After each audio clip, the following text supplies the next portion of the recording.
Hello, ladies and gentlemen, and welcome to our first webinar of the year. First of all, thanks for joining us today, despite of the time zone. Today, we'll have the masterclass from our member in Mexico, Tradelossa, Oversized and Super Heavy Transportation across Mexico, USA, and Canada. I'm biased to say this because Mexico has been part of my career as I lived there for 3.5 years. But it's one of the most amazing countries I have ever visited, full of culture, diversity, and happy people. And you have all the relief and climate you can imagine, from the dense forest in the south to desert in the north, mountains and volcanoes. Um, After we finish Tradelossa presentation, please stay with us for another 10 minutes. We'll divide us in some rooms so you all have the chance to introduce yourself and inform about the current situation in your country and how have you been developing business and approaching customers on that new normal or with social distancing. So I would like to say welcome to Armando and Carlos from Tradelossa. Please feel welcome and free to start your presentation. Thank you very much. Thank you, Murilo. Carlos, are you there? Hi, good morning, everyone. Okay, can you see in my presentation mode? I can see it, Armando. Okay. So thank you, everybody. We will begin with this webinar. We thank the XCOM at the Heavy Lift Group, and we hope you enjoy the presentation we have made for you. I will start presenting ourselves. Carlos, be your guest. Thank you. Well, again, good morning, everyone. My name is Carlos Carcamo.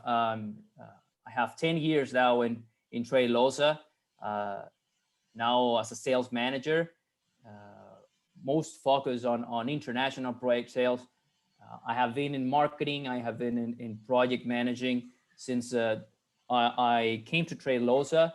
I had experience to handle a full team of sales and develop them since from zero to have a full and strength sales team, and also the part of the marketing. Some of you guys know me for as a contact in marketing. Now Armando is having this as a head of sales and logistics.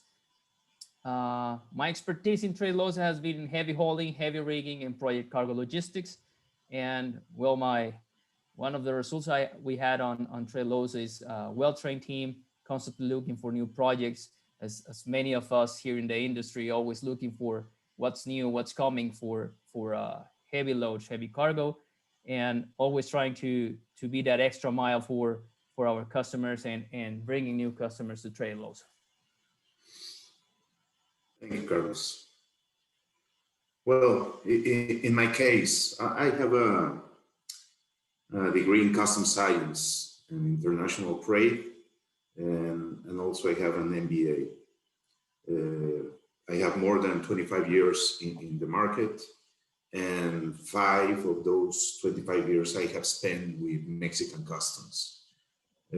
Basically, I have been involved in this sector for the power and the energy sector. And well, I have some experience with customs, Mexican customs, US customs, all the things that has to be represented for all the project logistics cargo.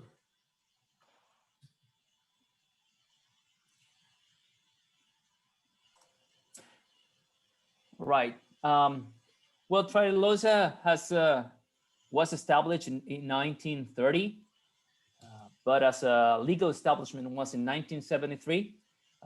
We began as a man truck company in the mountains of Durango, and to become a leader company in Mexico for heavy hauling and project.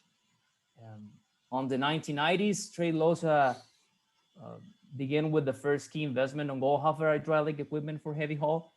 And early 2000, we began with services in our Monterey yard for storage, some of transformers with a company that we're still working. So we have customers with more than 20 years with us providing services.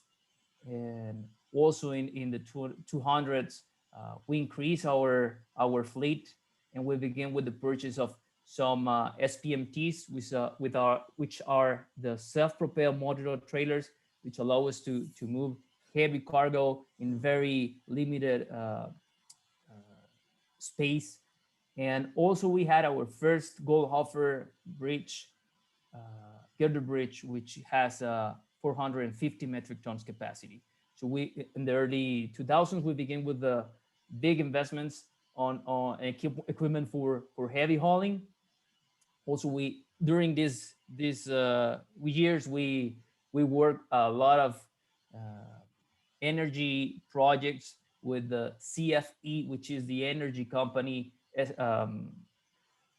the governmental energy company in Mexico. We work a lot with them, moving transformers, moving turbines, moving generators for different thermoelectrical and combined cycle plants. Also in 2010, we began with the acquisition of extendable equipment that help us to provide services for the wind industry, which we still remain doing as one of our core businesses is the wind industry. In 2013, we did a big project called Etileno 21, which was one of the biggest projects in Latin America the last 25 years. And in this project, we moved more than 1,000 fleets, and we moved items with 900 metric tons. So it was a big project for us. We were fortunate to earn a prize for this project. And well, until today, we try to change our business focus and not only be a heavy haul company, or that our core business, our core business still the heavy hauling and project cargo, but we always we're now trying to provide a little bit more to our customers, and also taking some legal load, some a little bit of more on the chain of logistics. If we can provide you with warehousing, with port costs, something that helps to our customers just to release some of their stress on one service. What are our locations? Our main offices are in Monterrey or Apodaca, Nuevo León. The first office was in Durango. That still remains as one of our main offices.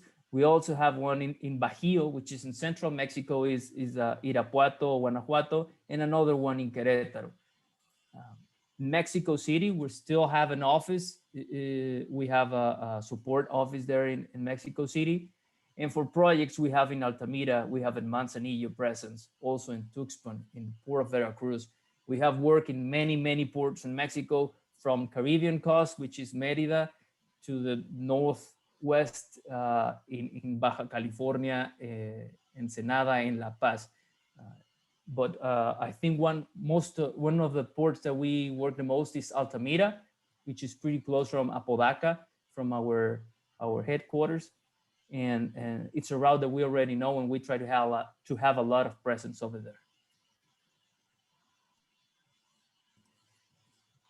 Now, for cargo classification. Okay, according to dimensions and weight, we can classify cargo in 4 categories. The first one is legal loads. We all know legal loads, containers, breakable cargo that can be put on a 40 feet, 45, 48 flatbed. Then we have the oversized and overweight loads. We have excess height and excess weight loads. I'm in the number 7. I haven't moved from the number 7 slide. And the last one is heavy loads. We're going to see one by one, just to explain a little bit how does it work for us in Mexico authorities, this classification of heavy cargo. I know some, I mean, regulations are different in each country. I would like to say that it's quite simple here in Mexico because the permitting process, it's due to its weight and not to its dimensions. The dimensions do have a role here, but it's more on the transport company scope and the customer to foresee what can be the obstacles along the route, and this play different than the permitting for transportation. So it's now let's begin with the legal loads. As I said, we can move this on a regular flatbed, 40 feet, 45, 48 feet flatbed. Does not require permits. Escort cards are not required. We have the availability to do cycles. I mean, it's quite simple. You pick up, you move, you deliver, and then you are able to go back to pick up another cargo. We're able to travel faster than other loads. I mean, we can. Hold on, Carlos. Yes. Let me switch to share my other screen because I think it cannot see very well. All right.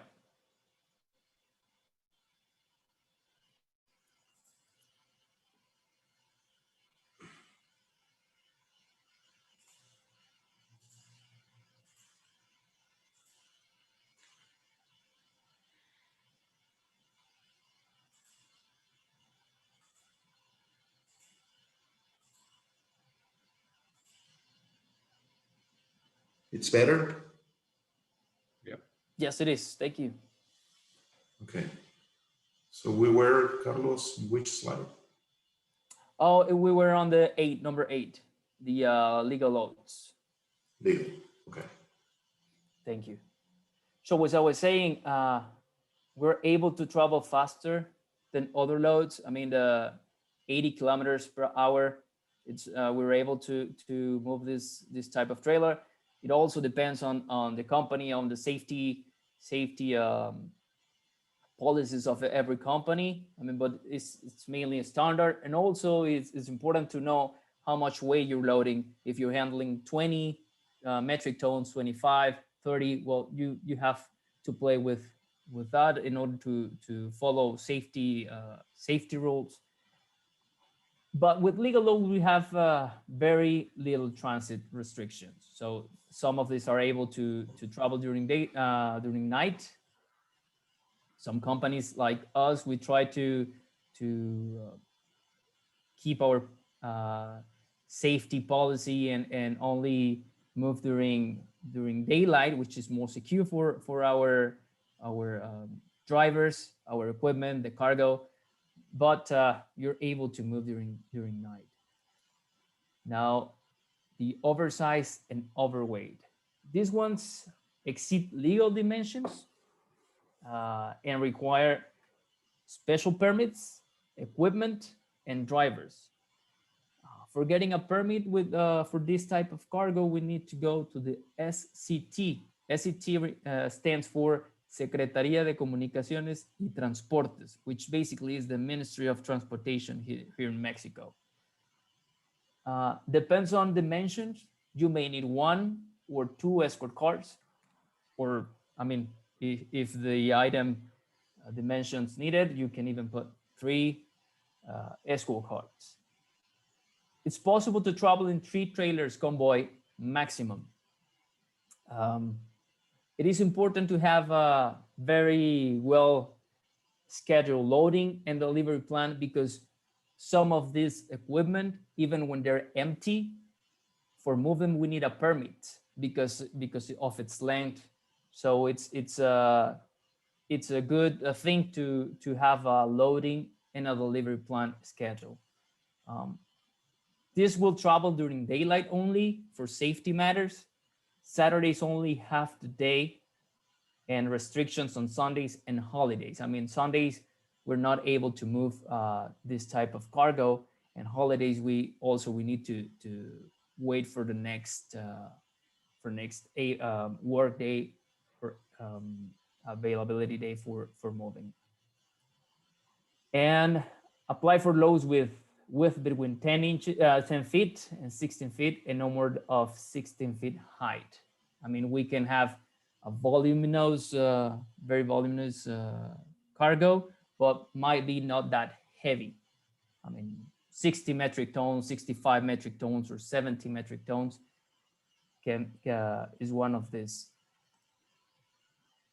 Then we have the excess height and excess weight. We're talking cargo that are over 90 metric tons and are a big diameter or a big height. These are the ones that further exceed legal dimensions and require special considerations like highly specialized equipment and drivers. We're talking about our hydraulic trailers here. We also need a permit with the Ministry of Transportation in Mexico. We always recommend to make a route survey due to limited routes and clearances. 2 or 3 escort cars, depending on dimensions, are needed. You can travel in truck convoys only if authority allows it. I mean, we have done this, but we need to ask for a permission to move 2 or 3 pieces in convoy, no more than that. Also, we need to have a loading and delivery plan. Sometimes special city or local permits are required depending on the area. Sometimes local authorities, depending on the dimensions, will require their local, they have their local restrictions. So not only the federal permits, which is with the Ministry of Transportation, but you have an additional cost which is local municipalities. Of course, this will travel during daylight only. Saturdays only half the day, and restrictions on Sundays and holidays. We always have a strict follow-up and GPS monitoring and provide this to our customers. Always need to know where the cargo is. With this type of cargo, customers always wants to know what's happening with the loads. It's sometimes are very expensive, so we try to always keep an update to our customer. And well, these apply for loads over 16 feet total width and more than 17 feet of total height. Then we have the very big ones, the heavy height and heavy width loads. These heavy loads are the ones that weighs more than 90 metric tons and require the following considerations. This is very high specialized equipment configurations, highly specialized and top performance drivers and technicians. This is very, very difficult to have someone over there, a driver that has experience moving heavy loads and heavy width cargo. It's not like you can find it everywhere. There are people that are very, very specialized on this type of equipment. Also, we need to get permits with the Ministry of Transportation for heavy loads. These permits, well, we're going to talk about permits later. You will require 2 to 5 escort cars, depending on dimensions. This can travel in truck convoys only if authority allows it. As I said in the past slide, yeah, I mean, we can work with 2 or 3 convoy. It will depend on the authority. Sometimes special city and local permits are required. Also, we need a loading and delivery plan well scheduled. Travel during daylight only. Saturdays only half the day, and restrictions on Sundays and holidays. A strict follow-up on GPS monitoring as well. And as I said, our fleet on specialized equipment here, Armando's helping me to show the type of equipment we get in Tradelossa. We have a self-propelled modular trailers. This type of equipment help us a lot on ports, which have a very restricted movement area for trailers. If we have a very big item like the one showed in the photo, having these hydraulic trailers help us to move cargo over 900 metric tons. I mean, it's a very robust trailer and help us to move heavy cargo in very short spaces. We have the Girder Bridge. The Girder Bridge, we have two now. We're going to talk about the next one in the next slide. But the Girder Bridge help us to move heavy cargo and spread the load between the axles on our trailer. The main support on this equipment is that if we have to cross through bridges, the possible works that you have to do on a bridge due to spreading the load is going to reduce. I mean, because we're having less impact on a bridge cruising through it. And then we have extendable flatbeds. As I said, extendable flatbeds help us to move long cargo, which has no height, not over 4 meters height, and it depending on the weight on the extension is the weight that we can handle. But this is a very, very dynamic type of equipment. And then we have the Factor 5. Factor 5 was the last piece of equipment we get. There's only 10 around the world. We have the number 9, I guess. This is a very innovative vehicle, combines outstanding technology with maximum cost efficiency. That weights of 70 and 130 tons. It transports payloads ranging from 350 to 650 metric tons. It's progressively adjustable, loading width from 3 meters to 6.75 meters. Make the high Girder Bridge a flexible vehicle with all the convenience of quick and easy adjustment. Also, a good thing of the Factor 5 and the Girder Bridge is that you have the capacity not only to spread the load between the axles, but also to lift the cargo with I will say the arms of the equipment. So if you have to lift and put it up and put it down. So if you have to cross through a bridge, you can down the equipment, the configuration, and just cross above the bridge. So it's a very, very innovative type of equipment. Now getting into rigging. The power links that we have for our gantry cranes are self-propelled beam trolleys operated from the control module that offer travel of the load along the beams. A hydraulic motor drives a planetary gearbox that is coupled to the drive wheels by roller chain, resulting in superior control. I mean, the gantry cranes that we have using the power links help us to have a difference of millimeters when we try to settle a generator, a turbine, a transformer into its base. I mean, it's a very, very top piece of equipment that it's help us to load cargo 550 metric tons capacity has one of our gantry cranes, and the other one has 500 metric tons capacity. And we use this type of equipment for the MRO services. This was for a project in Samalayuca, Chihuahua, North Mexico. This was the assembly of rail bed for rotor extraction in reduced space with the help of self-propel for maintenance.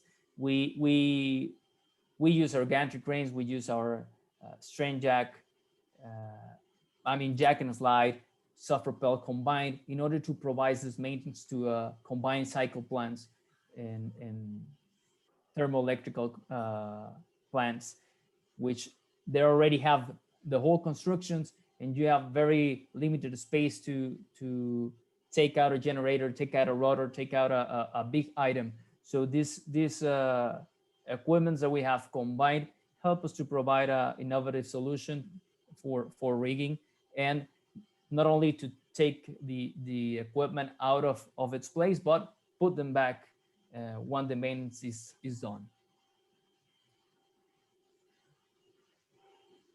We have another project here that we did 2 years ago, was Centro Morelos, which is a combined cycle plant. we have a stator replacement with gantry and jack and slide that was rigging on a reduced space, bed assembly for rotor insertion. I mean, it took us like a month and a half to get this job done, since a lot of piping was around the rotor, the generator. But as I said, the combination of equipment that we have and the experience of our people handling this type of equipment help a lot to provide this type of maintenance on a combined cycle plant. The other equipment that we have is a strain jack. This allows us to lift heavy components in reduced spaces, providing our customers with another solution for their projects. A strain jack is we have used it a lot on when we do a rigging on a very high base for example, steam turbines, steam generators. The one in the photo was a 15 meters high base for a generator, which has 300 metric tons weight. Combined, we have two strain jacks, 300 metric tons capacity each. Combined, we have a 600 metric ton capacity. We use it also with our gantry system and all these the stands that you can see in yellow that help us to provide height to our gantry system, and combined with the strain jack, we can lift 300 metric tons, 400 metric tons capacity, 400 metric tons pieces. So it's also in a very reduced space. I mean, we can also share a video with you that this type of work that we done in the past.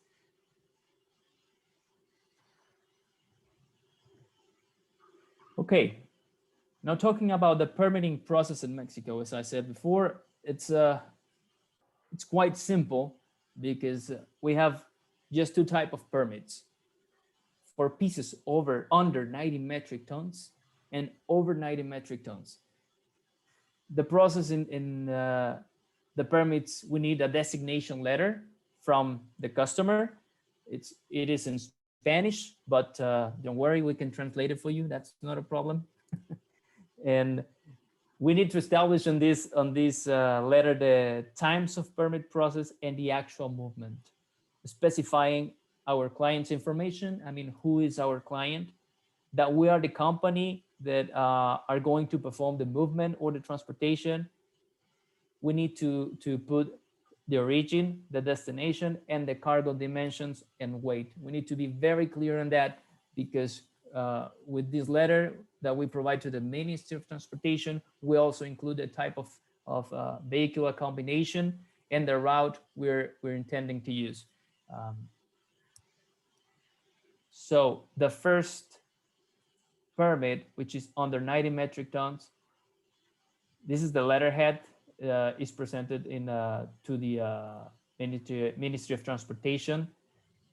This time of permit process takes 1 to 2 work days in a schedule of 9 a.m. to 13 hours. And it has an expiration date for 30 days. So we have 30 days to use this permit, and we can process it in 24 to 48 hours. That's quite simple. And then this applies for loads under 90 metric tons. And that's it. Now, the other permit, which is for pieces over 90 metric tons, okay? This permit takes 30 to 45 days to get them, okay? It has an expiration date of 60 days, all right? Now, usually with this permit as well, we deliver the intended route to use and the vehicular configuration that we're going to use for the cargo. The authority will analyze our request and will tell us if we're able or not to use the route intended. And if we're able to use it, if they authorize it, sometimes they will say, hey, Tradelossa, before you use this route, you need to check on this bridge, this other bridge, or you don't need to check on any bridges.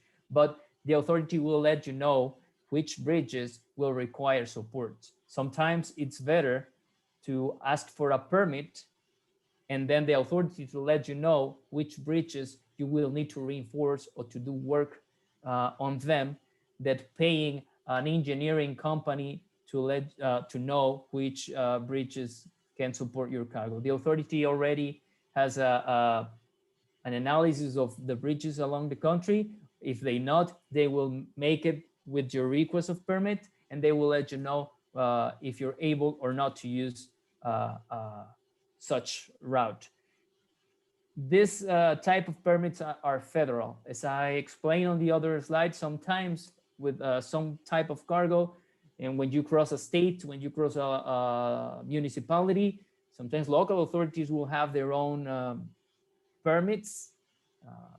When we have a project, we need to reach some of the, let's say, points of risk that we see if we need to cross through a small city to a town, reach the authorities and ask if they will require for special permits or local permits, so we can be prepared to get that. Sometimes they say no, but during the period of being loaded and the project execution, some civil works of some new upgrades, I will say that, on the roads, on the local roads are done. So when you get there, you may need to get a permit now. So it's always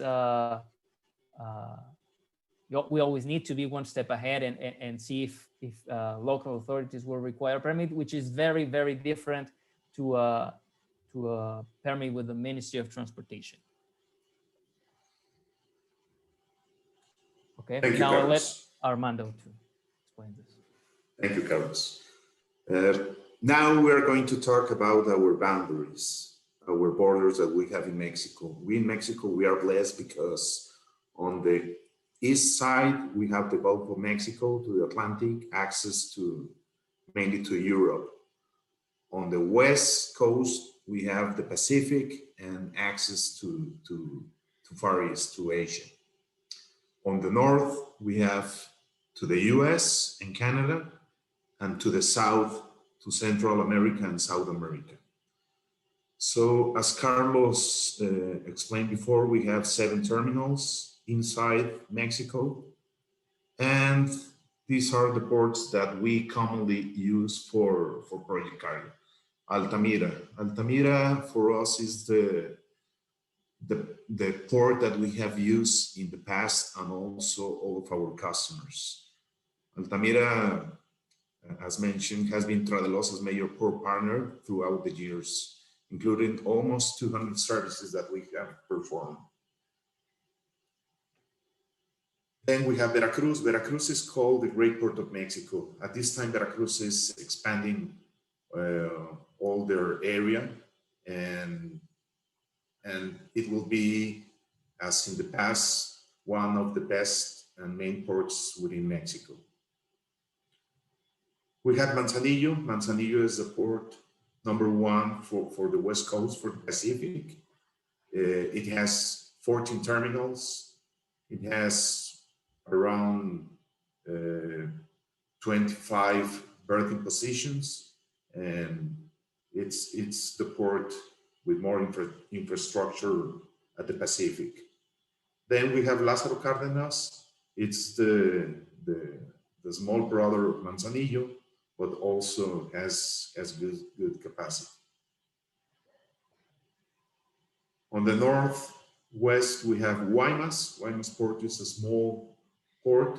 It has a storage area, huge storage area, and almost this port is used for cargoes for the northwest states. And then we have Ensenada. Ensenada port is the one at the tip of Baja California, at the northwest of Mexico, and it serves locally, and also for some projects that are going to the south of US, to California, to Nuevo Mexico, etc. And then we have the other ports within Mexico. From Cancun, We have a port over there, Puerto Morelos, Progreso, Yucatan, all the East Coast and the West Coast.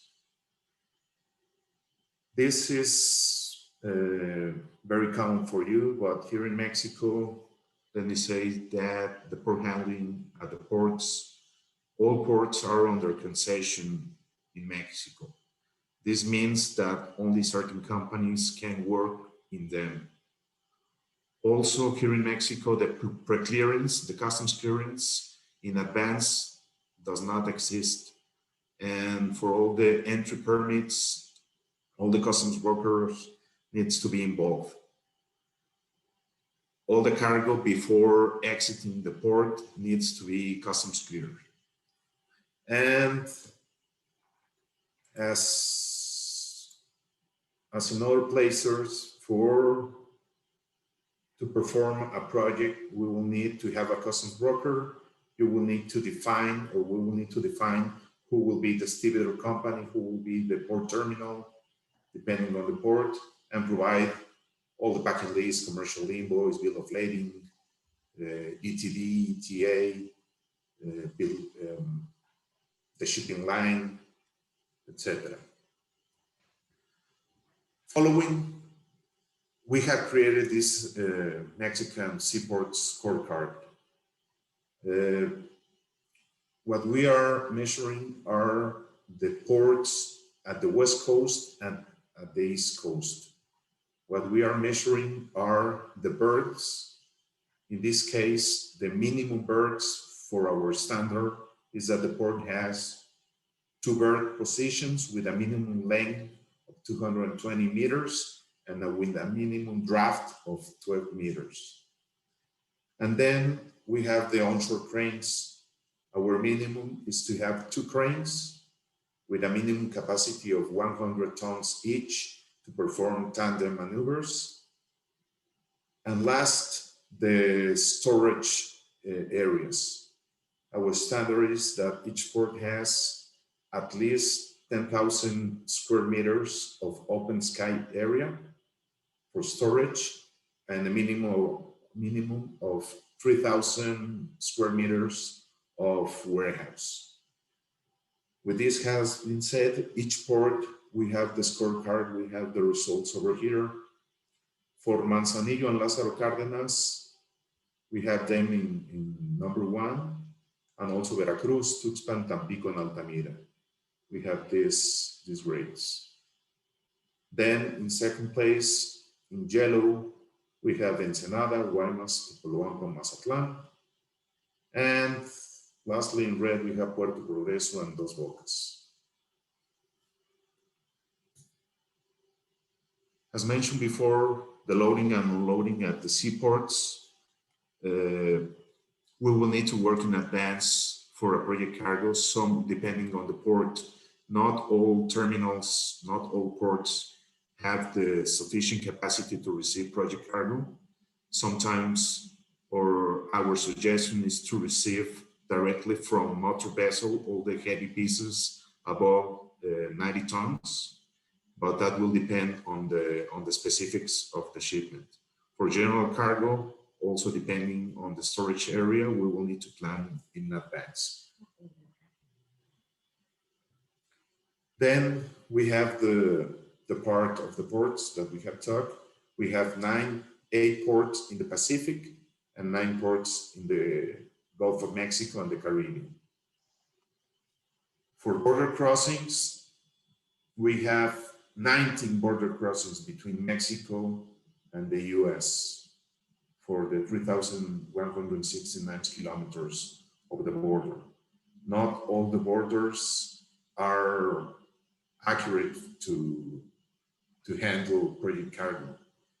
The main borders that we commonly use is Nuevo Laredo, that has boundary with Laredo, Texas, for the US, and also Colombia, Nuevo León, with also Laredo, Texas. From there, that will depend on the specifics of the shipment. Also for loading and unloading at the border with the US, we will need to plan in advance. As mentioned, we will need to perform a road survey. We will need to assess the capacity of the bridges at the border, the permits on the Mexican side, the permits on the US side, all the transportation constraints that we might have, and this will depend on the specifics of each shipment. Then talking about the inland airports and the free trade zones, we have 11 points in Mexico. We're coming from Chihuahua at the north of Mexico. We have Torreón, Monterrey, Aguascalientes, and Querétaro, Mexico City, Puebla. We have 11 points, 4 international airports for product cargo and also free trade zones. And then we have 2 borders at the south, bordering with Central America, Subteniente López at Quintana Roo State and Ciudad Hidalgo at Chiapas State. From here, and as Carlos mentioned, we have our main terminal. One of our main terminals is at Nuevo Laredo. We have 17,500 square meters space to handle cargo. All our terminals are ICO 9001 2015 and also CityPath. All our terminals are fully concrete, 100 paved, and we have security access. We have also our warehouse at Laredo, Texas, that serves all the inbound and outbound projects that we have with the US and also with Canada. This is our main terminal that it's in Monterrey, it's in Apodaca, Nuevo León. We have 30,000 square meters of capacity, of space. It is also fully concrete, fenced. It's 100 paved. It's control access and has the capacity to receive super and oversized loads. Then we have our terminal at central Mexico at Bajillos. It serves mostly our continuous flow division and MRO and all the automotive sectors. So in this case, we have 3,500 square meters available for warehouse, 4,500 square meters of yard, of open sky area.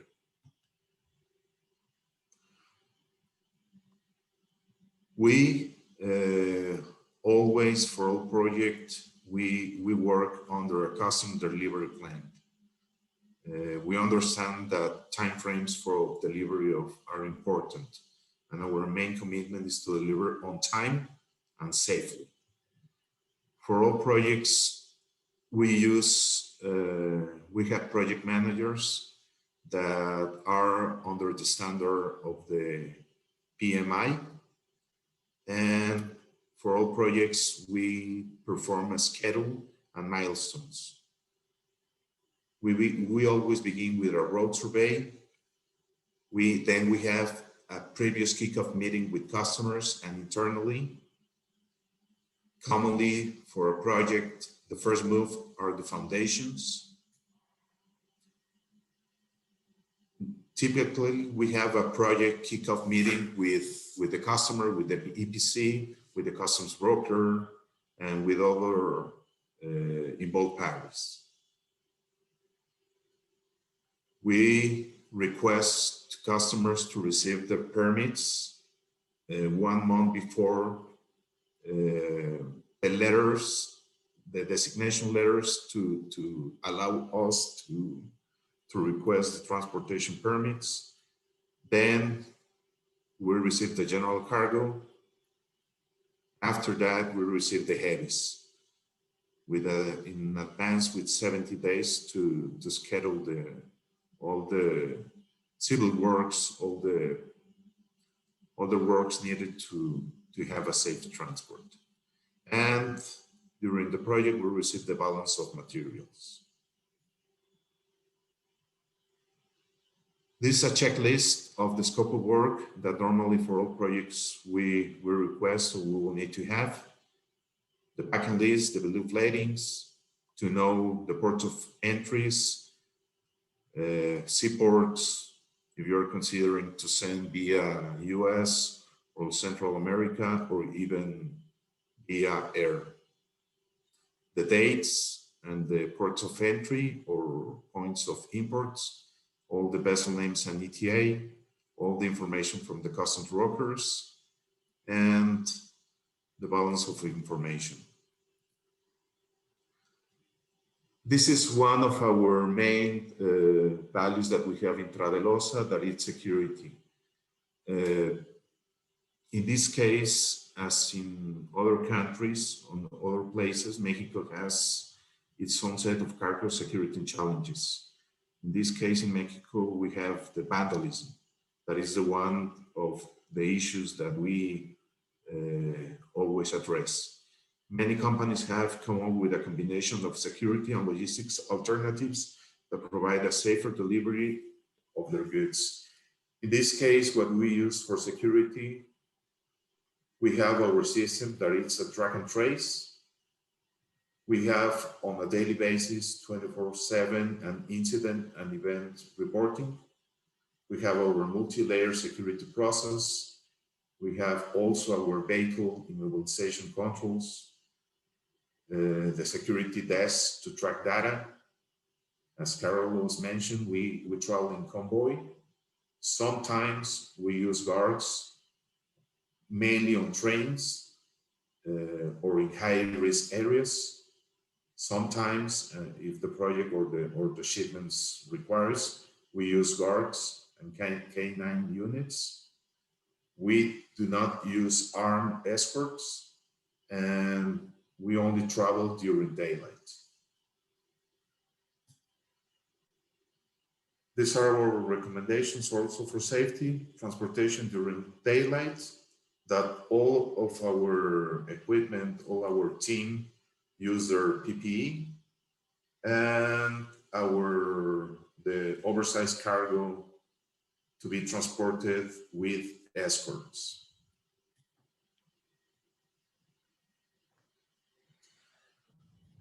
This is something that we do not suggest to make. For example, this is an example of a tank transported with a dolly.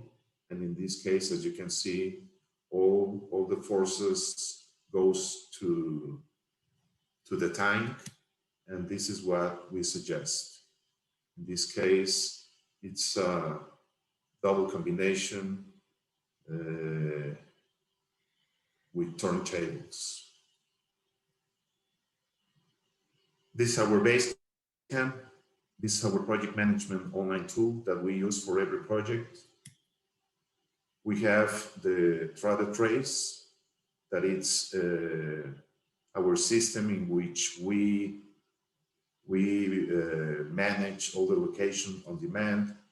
Our system generates all the emails. It applies for all of our fleet, and depending on the customer requirements, we can program 2 or 3 notifications for days. Our GPS system, we have the Ubícalo, that it's 24-hour service. We have for all our trucks and trailers a panic button. We have remote access. We also handle the diesel or the fuel control, and we receive all the speeds status for all the cargoes. This is part of our structure for each project. We always have our heavy operations manager, our oversized and overweight manager. We have our commercials manager, and imports, operations, and on site, we have supervisors. All handled by our PMs. We have a dedicated resource from Tradelossa that communicates directly with the customer's PM. And from here, some of our recommendations to strengthen business relationship and partnership, to prepare in advance, time is valuable source. If any questions arises, we are happy to help, and always have kickoff meetings to answer concerns and provide recommendations.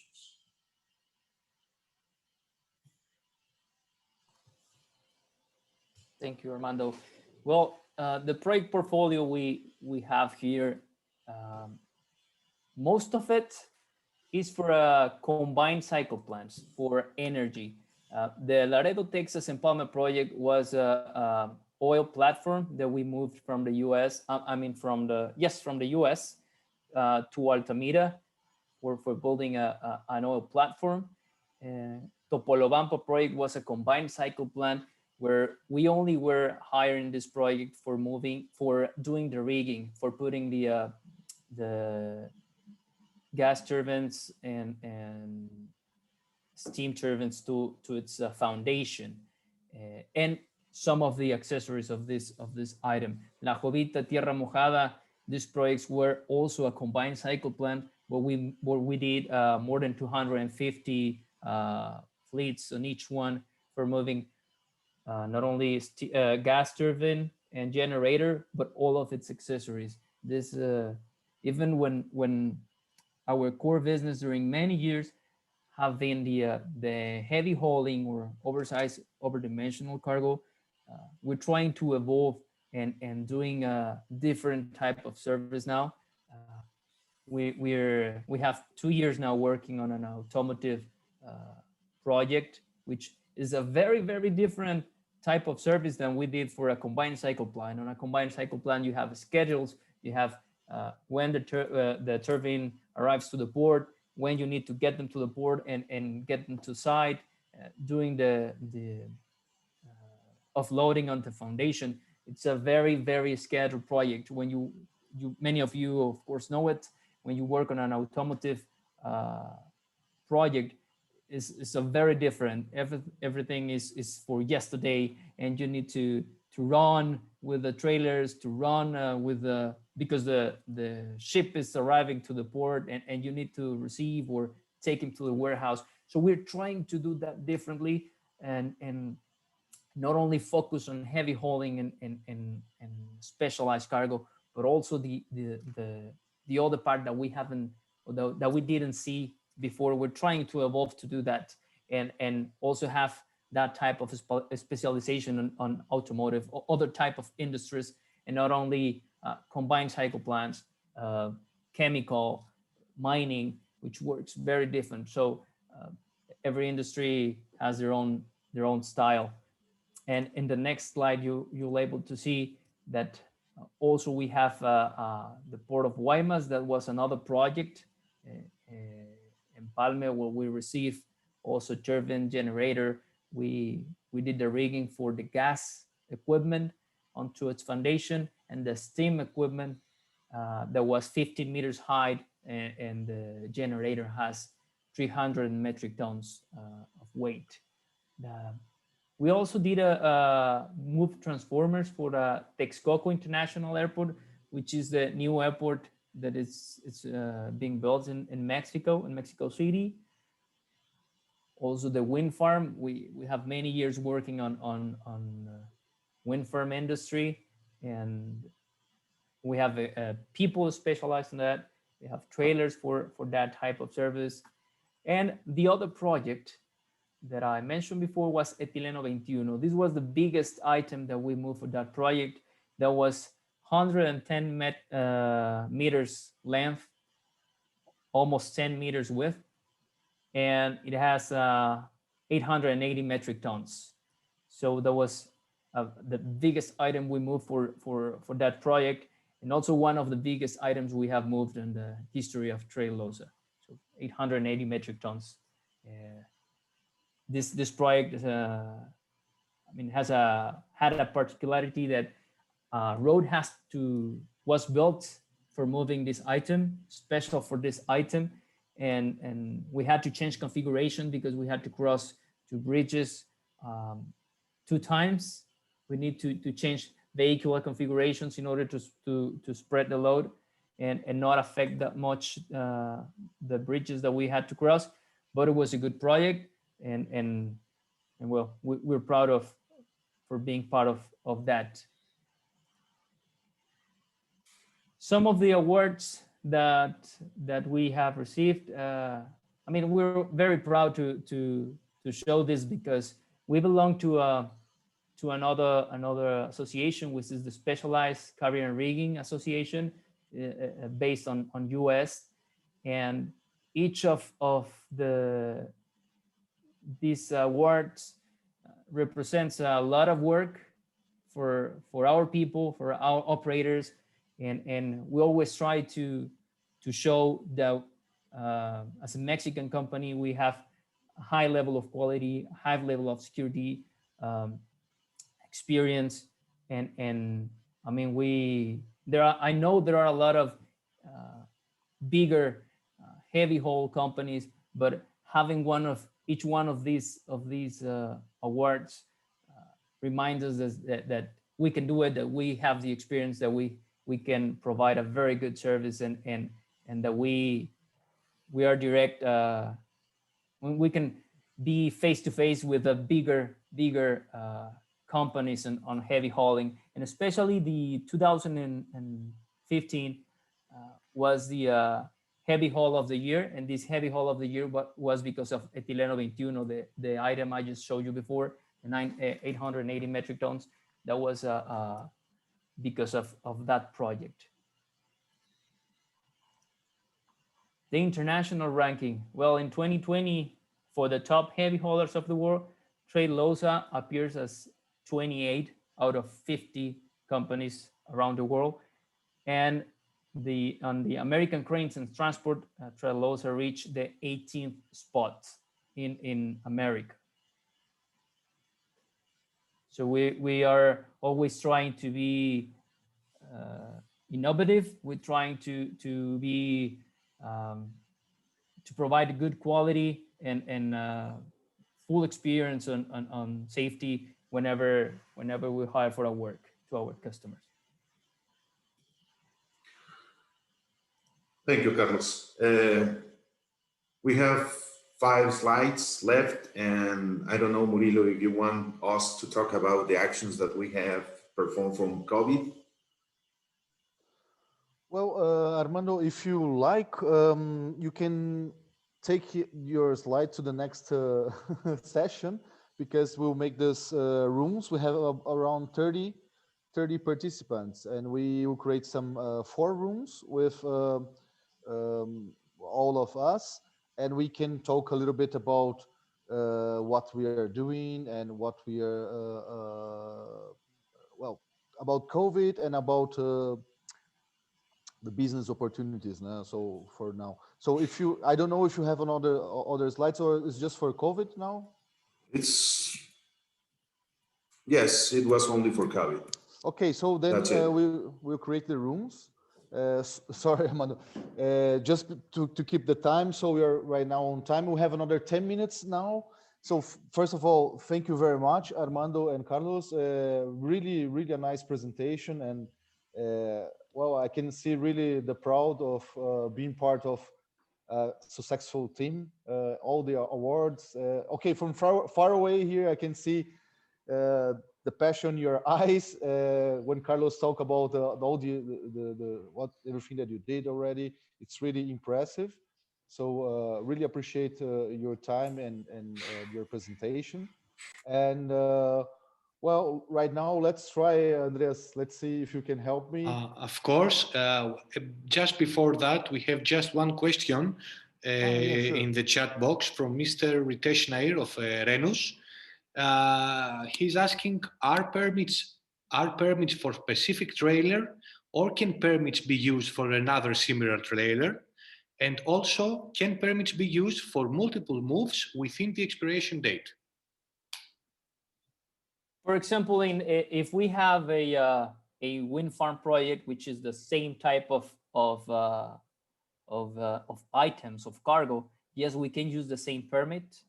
But if the cargo is different, even in dimensions, if a little bit of dimensions change, we need to use a different permit, because we're subject to the authorities review. So in that case, yes, we need to use a different type of permit. But if we have a same item that it's going to be moved, I mean, many times, yes, we can use the same permit. How about if the dimensions are lower than what's on the permit? I mean, it might be something related to the project, but the dimensions are probably not higher, but lower. Can then the permits be used, or it has to be specifically those dimensions? We will need to specify those dimensions. Yes, because I mean, we're subject to a review on the authorities. Review under the road. The thing Yes. is that when you receive a permit during the road, we have authority have checkpoints. One more question I had was on the border crossing. Not necessarily just for out of gauge cargo, but for any type. When you come to the border, I know for out of gauge you don't do transloading, probably a change of drivers, probably that's what happens. But how about for a general cargo that's associated with the projects? I mean, how do you handle those? Do you transfer those to another trailer, or? Both. We can work in both. Transloading at the border or make direct deliveries with the same trailer, changing only the trucks. Okay. Sometimes sometimes if you have a piece coming from the US to Mexico or coming from Mexico to the US, it doesn't exceed very important the dimensions, or it's not to weight, we can only change tractors and move without transload at the border. But if it's a heavy item or super heavy, that they call it super heavy on the US, sometimes we do need to make a transload in the border because of the vehicular configuration. In the United States, they use a very long vehicular configurations because of the weight, how they spread the weight along the axle. So it's very, very long vehicular configurations. Here in Mexico, we use short vehicular configurations, but we're very, very robust because we have a different highways and roads. So that's when we have a heavy item, sometimes it's required to make a transload at the border. Do you have a warehouse that's owned by Tradelossa, or are you outsourcing where this activity happens? We do have in Nuevo Laredo, Mexico, a yard that belongs to Tradelossa, and we also have a Laredo office there for making this type of services. So you do the transfer on the Mexican side then? If Yes. It goes to, okay.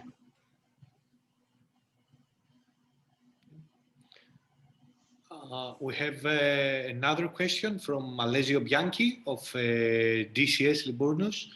Alessio, would you like to tell your question, or should I read it?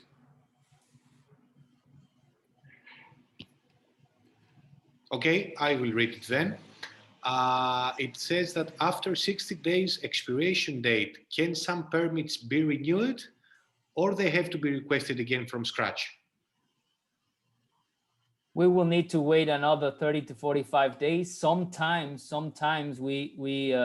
you're able to have a renewal, but most of the times we will need to wait 30 to 45 days. Okay. And finally, I think there is another question from Josh Willems. Where is SCT permits stands for? Is it the Office for Approval of the Permits? The SCT is the Secretaría de Comunicaciones y Transportes. It's basically the federal entity of the Ministry of Transportation in Mexico. These the permits we have, or the permits that the SCT provides to us, allow us to move the cargo on federal roads. Carlos and Armando. Yes. Oh, please. No, go ahead. Sorry. Yes, Mauricio. Yes, but they do approve the permits. I mean, the SCT approved the permits for federal roads. That's it. Okay, I have one question. It's very general, but do you have like is there a rule for how many metric tons per axle you need to have or need to spread? Let's say 10 tons or 15 tons. Is there a rule, or each state you have different rules, or the whole country is the same? That will depend on the road you have, and depending on the bridges you might cross. Normally, the standard on the Mexican piers is of 2 tons per square meter. But if you exit the port and then you need to cross a bridge, maybe that bridge allows 4 tons per square meter. So that will depend on the entire road, the trailer configuration you may have.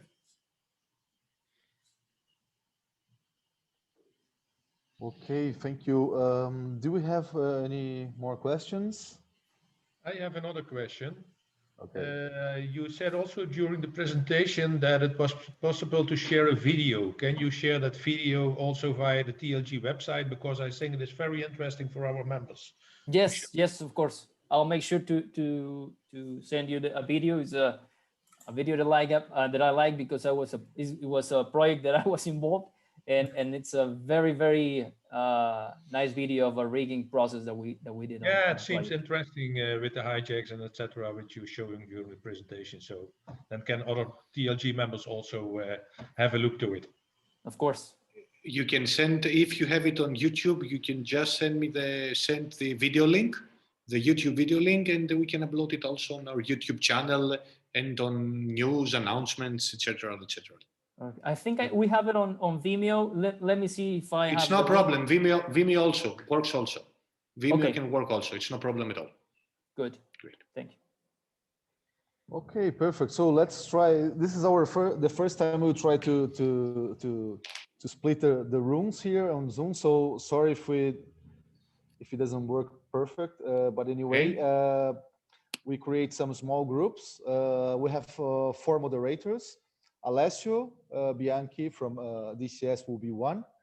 Johan Feldgen from Sogepras will be another one. Then we have Colin Dabreu from Henus Logistics USA will be another one, and myself. So let's see what happens. The idea is that we just introduce ourselves, short, talk a little bit about the current situation in your country. So the COVID, basically, the COVID situation in your country, and how you are approaching or developing business right now, because this is a question. We are preparing a new webinar for March, and we would like to bring also a marketing specialist to give us some tips and to support us how to do, but maybe we can learn from each other what we are doing and how we can do it better also. So Andreas, it's with you. One moment, of course. I am preparing them right now. Give me about a minute or two. Okay. To see how we can. Okay, great. And last one.